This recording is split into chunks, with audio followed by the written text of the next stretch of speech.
Bom, nós temos um outro assunto também relevante, né, que acreditamos aqui que a gente possa desenvolver com vocês. Paulo Rodolfo falou agora há pouquinho aqui do segundo turno, das eleições aqui em São Paulo. Mas o que é que a gente pode esperar nesse segundo turno? É uma corrida em busca de apoios? A cientista política Rosemary Segurado, que é professora da PUC São Paulo, aqui conosco. Professora Rosemary, muito obrigado pela gentileza por atender a Nova Brasil. Bom dia, Heródoto, a você, a todas as pessoas que nos acompanham. Obrigada pelo convite. Professora, qual é o primeiro passo para um político, ou no Estado ou no governo federal, depois de passar para o segundo turno? É conquistar novos votos ou tentar segurar aqueles que ele já obteve? Bom, eu acho que um político acaba fazendo as duas coisas paralelamente. Talvez nessa eleição ele esteja mais preocupado em conquistar mais votos. Por quê? Porque o que nós vimos e temos visto aí com algumas pesquisas de opinião, inclusive com a IPEC, que saiu ontem, é que 92% dos eleitores não pretendem mudar o seu voto. Esse índice já era bem alto no primeiro turno, né? Acima do que em eleições anteriores. Então, claro, se o cálculo do político se 92% do que votou em mim continuará comigo, então o que eu preciso é ampliar, buscar novos votos, novos eleitores, novos apoios, para poder chegar à diferença necessária para alcançar a frente no resultado final das urnas. Então, acho que nessa eleição isso vai estar bastante presente no cálculo político. Professora Rosemary, e a preocupação em conseguir os votos nulos ou brancos? Qual é o estágio dessa procuração nesse segundo turno?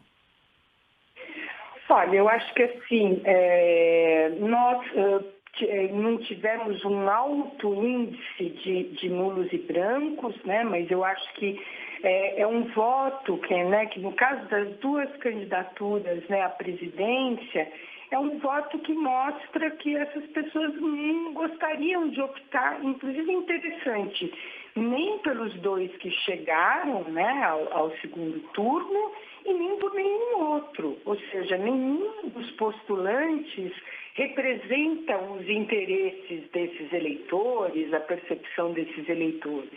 Então, claro, as candidaturas, penso eu, tendem a buscar entender por que votou nulo, por que votou em branco, e a partir desse diagnóstico poder traçar uma estratégia para tentar dialogar, convencer, apresentar suas propostas e tal. Então, acho que no caso de nulos e brancos, me parece que esse é o cenário. Professora, nós temos visto também que os candidatos no segundo turno, tanto no governo federal como aqui no governo de São Paulo, têm recebido apoio de um lado do outro.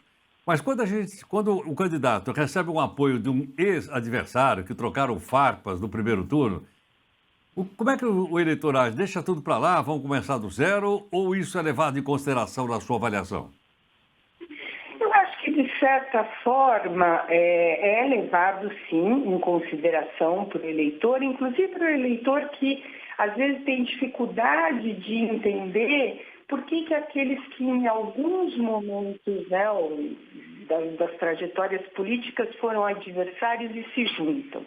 E aí, uma coisa que acho que é muito importante para que as candidaturas deixem isso claro. Então, eu vou citar um exemplo no caso do apoio da ex-candidata Simone Tebet ao candidato Lula. E ela fala claramente, temos diferenças, essas diferenças foram apresentadas aí na campanha, os eleitores preferiram ele, mas uma coisa fundamental para que eu apoie o presidente Lula, o candidato Lula, o histórico dele de ser um defensor da democracia e das instituições democráticas. Então, esse é o diálogo que o eleitorado tá ok, né? Agora eu entendi. E esse é um jogo de segundo turno, né? Quer dizer, eu acho que isso também é uma coisa que precisa ficar clara para o eleitor, né?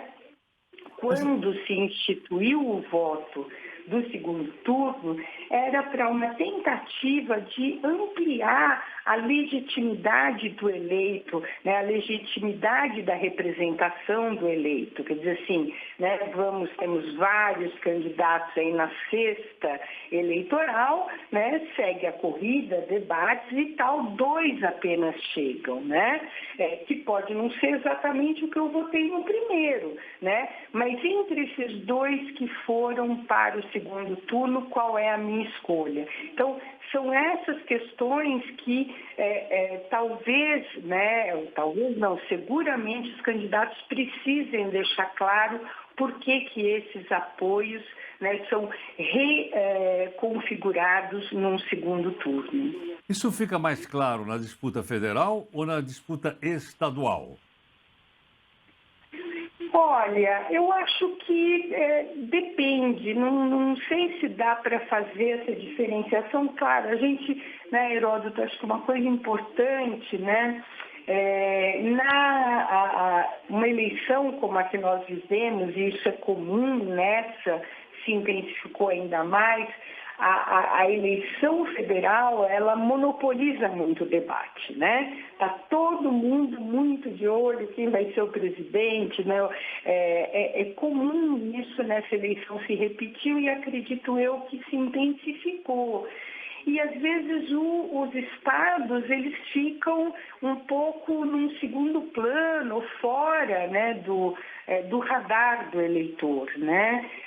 Eu acho isso um problema, inclusive, porque nós vimos, né, havia muitos indecisos ainda às vésperas da eleição, e faz com que as pessoas prestem menos atenção a esses candidatos, né? E eu acho que é importante, nós moramos nos estados, nós moramos nos municípios, são nesses lugares que, inclusive, a política do governo federal se materializa, né?